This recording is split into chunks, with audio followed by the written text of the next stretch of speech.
Ahora sí, ya estamos en la parte 2 de la explicación del trabajo práctico número 5, que se trata de la literatura medieval española, pero vamos a ir por partes. Esta es la parte donde explicamos todo lo teórico. ¿Qué es la Edad Media? Es el primer texto que aparece. Bueno, se llama Edad Media un periodo de la historia, o sea, es una franja de tiempo en el que se estudia la historia europea, sobre todo. ¿Por qué estudiamos nosotros la historia europea? Porque nosotros somos como un continente que se formó, digamos, de descendientes de Europa, entonces la historia que en teoría nos interesa es la historia de nuestros antepasados. Es una idea bastante discutible, pero bueno, en las escuelas se sigue estudiando así. Es un periodo de tiempo que duró del siglo V al siglo XV en Europa. Se pone como fecha esas dos fechas, 1453 o 1492. 1492 la conocen porque es la fecha del descubrimiento de América. Lo ponemos entre comillas porque en realidad América ya existía, lo que pasa es que llegan los primeros europeos al territorio americano. Y 1453 es la caída del Imperio Romano, vieron Roma, ese imperio que fue tan importante en la historia. Bueno, en 1453 termina de caer la última parte que quedaba en pie del Imperio Romano, entonces cualquiera de esas dos fechas son las que se toman como referencia para el final de la Edad Media.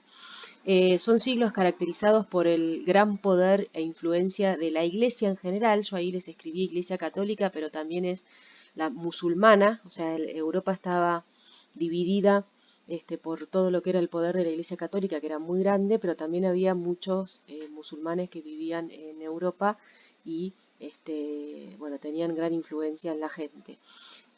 Bueno, esa influencia de la iglesia influía en todas las cosas de la vida de las personas, como podía ser en su día a día, en las decisiones que tomaban para la vida, etcétera.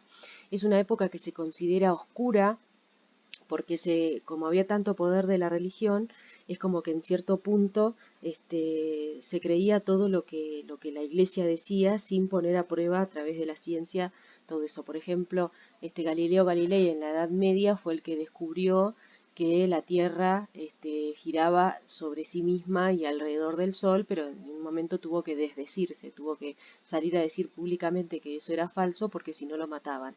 Entonces, en ese momento por esas situaciones, a ese momento se lo considera como un periodo oscuro, pero es discutible también porque hubo otro tipo de avances. Entonces, por eso decimos que es un periodo oscuro porque frente a lo religioso, la ciencia perdía. Y por último decimos, ¿no?, que es un periodo que a pesar de esta idea de oscura tiene grandes avances, pero que no es tan reconocido, no son tan reconocidos estos avances porque son muy importantes los periodos entre los que está, que es la Edad Antigua, que es la época de los griegos, de los egipcios, bueno, de los romanos también, alguna parte, ¿no? Que ustedes conocen como grandes civilizaciones que generaron un montón de información y de saberes que aún hoy perduran entre nosotros.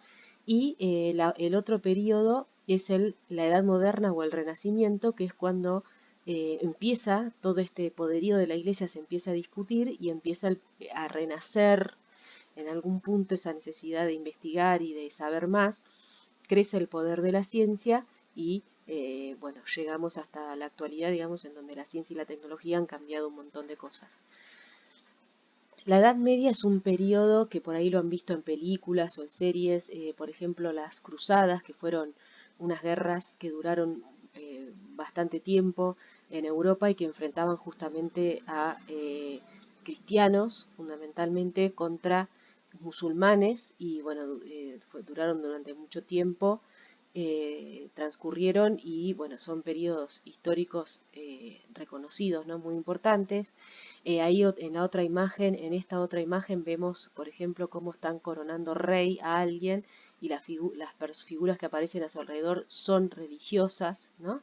El poder de la iglesia, acá la vemos en esta imagen de las cruzadas con la cruz. Bueno, ¿cómo se organizaban estas sociedades? Eran sociedades bastante simples. Acá vemos algunos trabajadores, algunos campesinos que están trabajando la tierra y acá de fondo se ve como un gran castillo. La sociedad de ese momento se organizaba de esta forma de pirámide se le dice porque, ¿no?, quienes estaban en la parte de abajo, que eran los trabajadores, los soldados, los campesinos, los siervos, después venían los caballeros, los señores, los obispos y los abades o los curas, y más arriba los duques, los condes, los altoprelados y por último el rey. Todos estos desde acá para arriba eran dueños de grandes tierras que se llamaban feudos, y todas las personas que trabajaban con ellos, que vivían a su alrededor, eran, digamos, como empleados o súbditos o vasallos de estos señores, tanto del rey como de los señores feudales dueños de esas grandes tierras. Acá vemos la distribución de cómo eran esas ciudades. Tenemos en el centro lo que era como una especie de ciudad, ¿no?, una aldea en donde había una iglesia, bueno, distintas funciones que eran necesarias. El castillo acá del señor, que era el dueño de toda esta tierra. Esto sería, toda esta imagen sería lo que es el feudo, ¿no? Y fíjense como prados del señor, una granja, bosques del señor, porque todo le pertenecía al dueño del castillo, ¿no? Era como que todos trabajaban para él.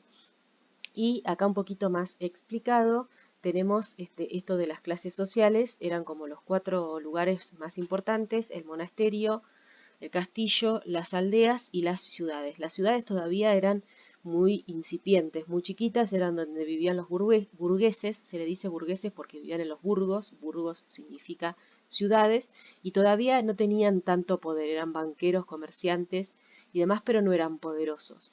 Lo mismo sucede con los campesinos que vivían en las aldeas, que eran los que trabajaban la tierra y demás. Quienes tenían poder eran los que vivían en los monasterios, que tenían algún poder por lo menos de acceso a la lectura y a la escritura y a comer todos los días y demás cuestiones, y los que vivían en los castillos, por supuesto, que eran los señores, los caballeros y algunos escuderos y demás, como nombran acá, que eran los dueños, digamos, de todos estos grandes territorios, y era para los que vivían todos los demás. Viene este texto que es justamente el que empieza a comparar la literatura de la Edad Media.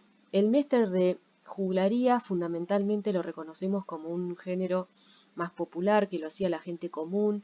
Era una persona que no estaba formada ni nada, pero tenía cierta facilidad para hablar y para contar historias, el juglar, y entonces escuchaba las historias de los grandes señores o de los grandes caballeros y las contaba en forma de canciones. Eran relatos anónimos, tenían muchas formas para hacerlos memorizables, digamos, para que se los puedan acordar fácil, y no eran de un autor, sino que a medida que alguien lo iba contando se iba complejizando o se iba cambiando la historia. Por eso se dice, como aparece acá abajo, que hay distintas versiones de las mismas obras que produjeron el Mester de Juglaría, porque eran anónimas y orales. Recuerden que la literatura puede ser tanto oral como escrita. Bueno, en este periodo, en la Edad Media, a partir del siglo XII, aparece este género literario que es el Mester de Juglaría, y que la forma de aparecer era oral. Sin embargo, un poquito más adelante aparece el Mester de Clerecía, que era mientras el otro era popular, este es más erudito, más relacionado con las letras y con estudiar. Este sí era escrito y lo escribían los clérigos, que clérigo es un concepto amplio porque se le decía clérigo a todo hombre culto y letrado que tuviera algún tipo de educación. En esa época, como nadie podía, o sea, era muy difícil cambiar de situación social, era como que algunos aspiraban a por lo menos poder convertirse en personas de las letras, o sea, de poder leer y escribir, que era un privilegio en ese momento, y entonces se metían en monasterios para aprender ese arte. Entonces a veces eran curas y a veces no eran curas, a veces eran personas simplemente que estudiaban. Intentan utilizar algunas formas populares, como es la lengua. O sea, en un principio aparecía todo escrito en latín que era la lengua del Imperio Romano, que era la lengua clásica y la lengua, digamos, más importante, pero como no nadie los leía, básicamente empiezan a usar la lengua popular, que en este caso sería alguno de los dialectos que existían en España en ese momento, que son los que aparecen acá, como podían ser el castellano, que era el que se hablaba en Castilla y que es el que heredamos nosotros, el catalán, que es el que se habla en Cataluña, en Barcelona, el gallego, de la zona de Galicia, y el vasco de la zona, bueno, de los vascos que ustedes conocen. Entre los autores conocimos a Gonzalo de Berceo, que aparece este verso muy breve, que dice, Mester traigo fermoso, non es de joglaría, Mester es sin pecado, ca es de clerecía, fablar curso rimado por la cuaderna vía, a sílabas contadas, ca es gran maestría. Y ahí yo les puse, fíjense cómo cambió la forma de escribir algunas palabras. Por ejemplo, fermoso, que es hermoso, este, eh, clerecía, por ejemplo, que ahora lo escribimos con C, acá está escrito con Z, fablar es hablar, bueno, hay algunas, grand, maestría, que sería grand, esa T ahora desaparece, son formas que eran propias de esa época del español en España. Y por último aparece una biografía de Gonzalo de Berceo, que es uno de los autores representativos del Mester de Clerecía. Yo acá les hice una breve síntesis, era solo para conocer al autor, que, bueno, él se nombra en sus propias obras, que esto es una característica que diferencia con el de juglaría, mientras eran anónimos los juglares, en este caso Gonzalo de Berceo, por ejemplo, y otros autores se nombran en sus propias obras y por eso los conocemos. No se sabe exactamente si él era sacerdote o simplemente un monje o clérigo, o sea, una persona que vivía ahí en ese monasterio y por eso aprendió, y todas sus obras tienen carácter religioso, se tratan de temas religiosos. Gracias por llegar hasta acá, espero que esta explicación les haya sido útil. Nos vemos.